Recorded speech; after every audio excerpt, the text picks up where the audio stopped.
Eh bien bonjour, et bienvenue dans J'ai lu, une vidéo où je vais vous parler d'un livre que j'ai lu. Petit café glacé parce qu'il fait chaud, canapé confortable parce qu'on n'est pas des chiens, et petit chat mignon parce qu'on n'est toujours pas des chiens.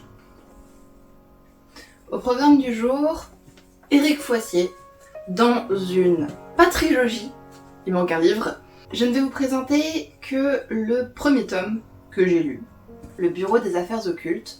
Ce livre, avec une très jolie couverture, nous conte deux histoires en parallèle.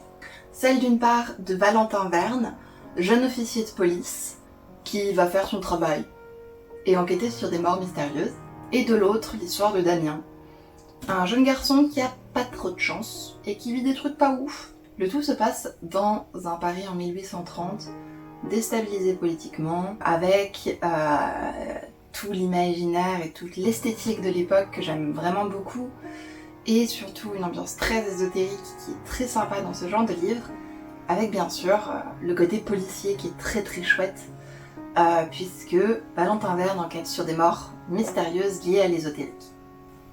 Toi, tu enquêtes sur des morts liées à l'ésotérique. Les passages avec Damien tombent vraiment au bon moment. C'est-à-dire qu'ils vont tomber dans des moments de suspense où on va vouloir savoir la suite. Eh bien non, on va avoir une pause, un peu glauque, avec les histoires de Damien. Comme souvent dans ce genre de narration, les deux histoires vont bien sûr se rejoindre à la fin. Mais pas forcément de la manière dont vous pensez. Mais qu'est-ce que j'en ai pensé? Beaucoup de choses. Dans un premier temps, c'est bien.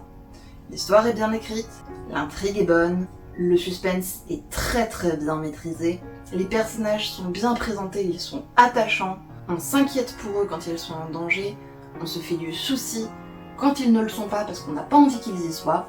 C'est très très bien géré d'un point de vue ambiance. Mais, pause café.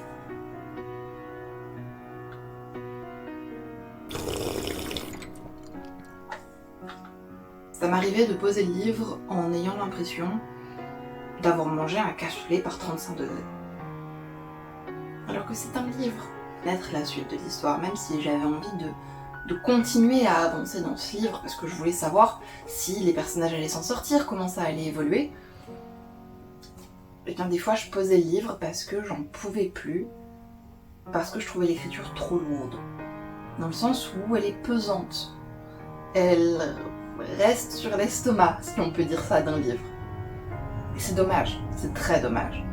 Mais ça m'a pas empêché de le lire, d'acheter la suite, et de prévoir d'acheter le quatrième. Parce que l'histoire est bien.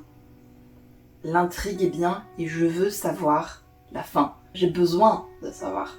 J'espère que ça va être plus simple à lire. Non pas que le vocabulaire soit compliqué, loin de là, mais simplement que ce sera plus digeste, mentalement parlant.